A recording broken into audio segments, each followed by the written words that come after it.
தீர்மானம் 2. கொள்கை எதிரிகள் மற்றும் பிளவுவாத சக்திகளுடன் என்றைக்கும் நேரடியாகவோ மறைமுகமாகவோ கூட்டணி இல்லை.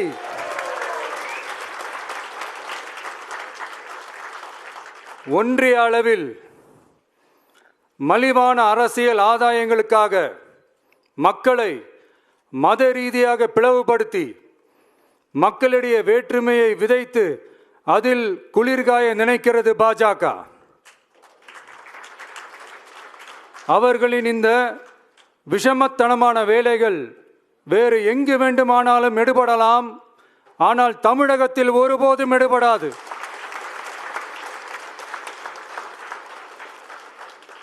சமூக நீதியும் நல்லிணக்கமும் சகோதரத்துவமும் சமத்துவமும் ஆழமாய் வேரூன்றிய மண் இந்த தமிழ்நாட்டு மண். எனவே இங்கு தந்தை பெரியாரை அவமதித்தோ அறிஞர் அண்ணாவை அவதூறுக்கு உள்ளாக்கியோ அல்லது தமிழ்நாட்டின் மதிப்பிற்குரிய தலைவர்களை வைத்தோ அரசியல் செய்ய நினைத்தால் அதில் பாஜக ஒருபோதும் வெற்றி பெறவே இயலாது.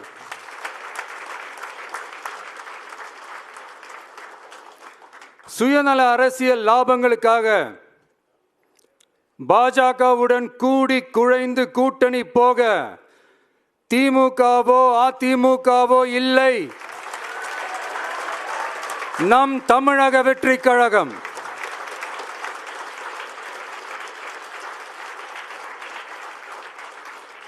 கொள்கை எதிரிகள் மற்றும் பிளவுவாத சக்திகளுடன் என்றைக்கும் நேரடியாகவோ மறைமுகமாகவோ கூட்டணி இல்லை என்பதில்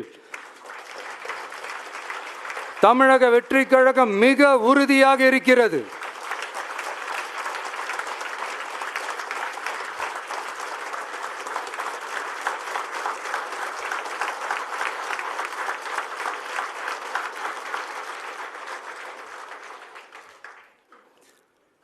கூட்டணி என்றாலும் தமிழக வெற்றி கழகம் தலைமையில் அமையும் கூட்டணி எப்போதும் திமுக மற்றும் பாஜகவுக்கு எதிரானதாகத்தான் இருக்கும் என்பதையும்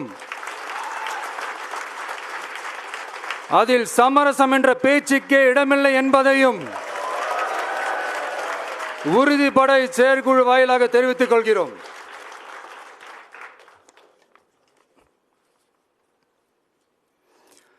இது இறுதியான தீர்மானம் மட்டுமல்ல, உறுதியான தீர்மானம்.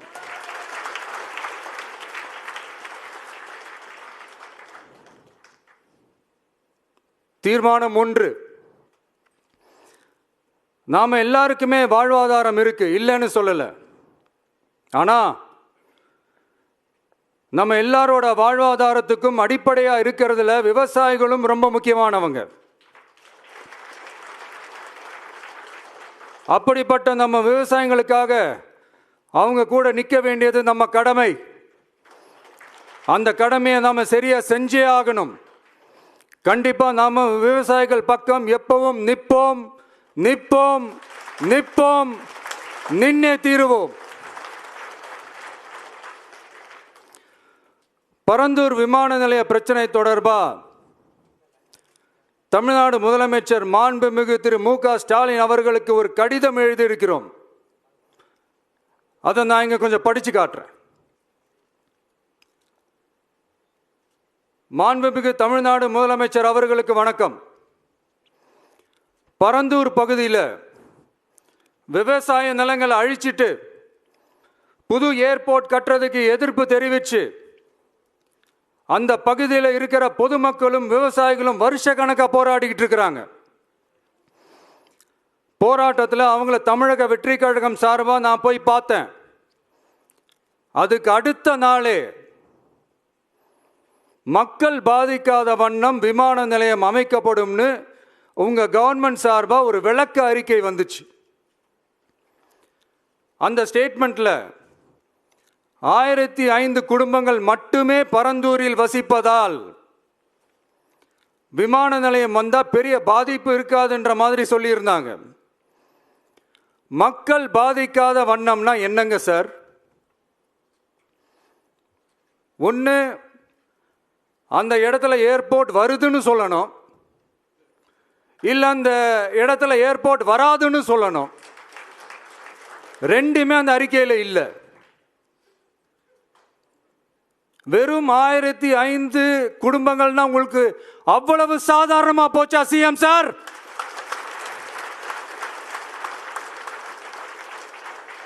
$15,000 மக்கள், அந்த மக்களும் நம்ம மக்கள் தானே.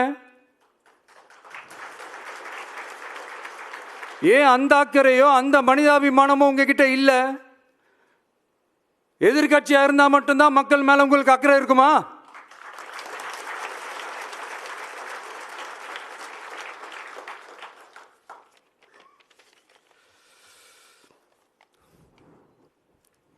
நூற்றுக்கணக்கான ஏக்கர் விவசாய நிலங்களை, மிகப்பெரிய நீர்நிலைகளை, ஆயிரக்கணக்கான வீடுகளை, அவங்களோட வாழ்வாதாரத்தை அழிச்சிட்டு அந்த இடத்துல தான் ஏர்போர்ட் கட்டியே ஆகணும்னு என்ன சார் அவசியம் இருக்கு?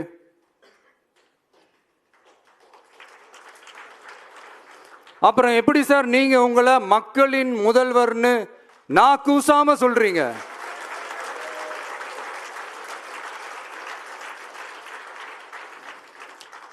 இதுல வேற உங்களுக்கும் இந்த பரந்தூர் ஏர்போர்ட் கட்டுற பிரச்சனைக்கும் சம்பந்தமே இல்லாத மாதிரி வேற காட்டிக்கிறீங்க. ஆனா ஏர்போர்ட்டுக்காக பரந்தூரை பரிந்துரை செஞ்சதே உங்க கவர்மெண்ட் தான்னு ஒன்றிய விமான போக்குவரத்து துறை அமைச்சர் சில மாதங்களுக்கு முன்னாடி சென்னை வந்திருந்தப்போ சொன்னார். அதுக்கும் உங்ககிட்ட இருந்த எந்த பதிலும் இல்லை. இந்த சூழ்நிலையில் பரந்தூர் விமான நிலைய பணிகளுக்காக விவசாய நிலங்களை கையகப்படுத்த கடந்த 25/6/2025 அன்னைக்கு உங்க கவர்மெண்ட் தான் அரசாணை பிறப்பிச்சிருக்கு. விமான நிலையம் அமைக்கிறதையே ஏற்க மாட்டோம்னு வருஷக்கணக்காக போராடுற மக்களோட நிலங்களையும் சேர்த்தே கையகப்படுத்த அந்த ஆணை பிறப்பிக்கப்பட்டிருக்கு. விவசாயிகளோட கண்ணீரை துடைக்க வேண்டிய தமிழ்நாடு அரசு அவங்களோட கண்ணில் குத்துறதாகவே இருக்கு இந்த ஜீவோ. இதெல்லாம் உங்களுக்கு தெரிஞ்சுதான் நடக்குதா, உங்க ஒப்புதலோடு தான் நடக்குதா தெரியல, பதிலும் தெரியல. பரந்தூர் மக்களை இது வரைக்கும் நீங்க ஏன் சந்திக்கலன்னு கேட்டா அதுக்கும் பதில் இல்லை.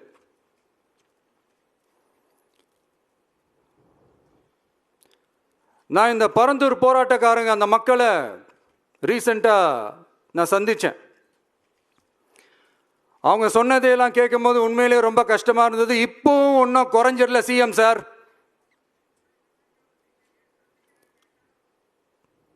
சாதி மதம் கடந்து தங்களோட குடியிருப்புகளை, விவசாய பூமியை, வாழ்வாதாரத்தை, நீர்நிலைகளை காப்பாற்ற ஒன்னா நின்று போராடிக்கிட்டு இருக்கிற பரந்தூர் பகுதி விவசாய பெருங்குடி மக்களை தயவு செஞ்சு நீங்க நேர்ல சந்திச்சு பேசுங்க.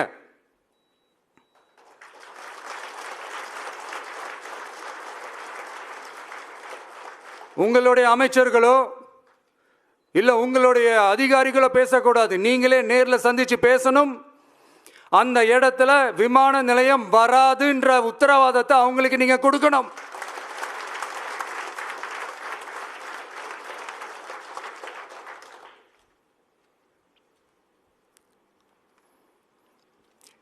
இதையெல்லாம் நீங்க செய்யாம எல்லாத்தையும் கடந்து போகணும்னு நீங்க நினைச்சீங்கன்னா பரந்தூர் பகுதி விவசாய மக்களையும் பொதுமக்களையும் நானே அழைச்சிக்கிட்டு வந்து தலைமை செயலகத்தில் உங்களை நேர்ல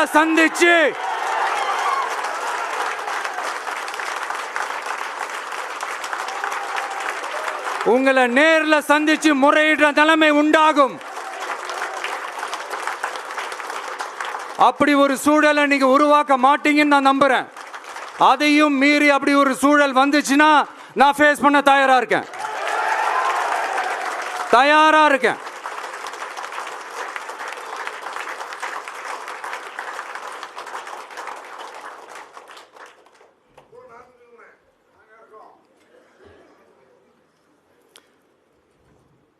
நான் பரந்தூர் வந்த அன்னைக்கு நான் ஒரு விஷயத்த சொன்னேன், அதே தான் இங்கே நான் திரும்ப ரிப்பீட் பண்ணுறேன்.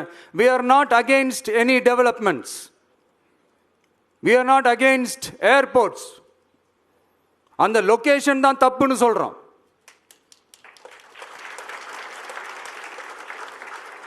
இதை நாங்கள் மட்டும் சொல்லலை, ஏவியேஷன் சேஃப்டி எக்ஸ்பர்ட்ஸ் மென்ஷன் பண்ணியிருக்கிறாங்க. That place is not fit for airport. Pilots அங்கே ஏர்கிராஃப்டை லேண்ட் பண்ணுறதுக்கு they might face a lot of ப்ராப்ளம்ஸ்ன்றது கூட அதில் மென்ஷன் பண்ணியிருக்கிறாங்க. அது மட்டும் இல்லை, அந்த வாட்டர் பாடிஸை அழித்து அதுக்கு மேலே ஏர்போர்ட், அந்த பில்டிங்ஸ், அந்த ரன்வேஸ், இதெல்லாம் வந்ததுக்கு அப்புறம் ஒரு மழைக்காலமோ இல்லை ஒரு floods டைம்லையோ the whole Chennai city will be flooded. இதையும் அதில் மென்ஷன் பண்ணியிருக்கிறாங்க.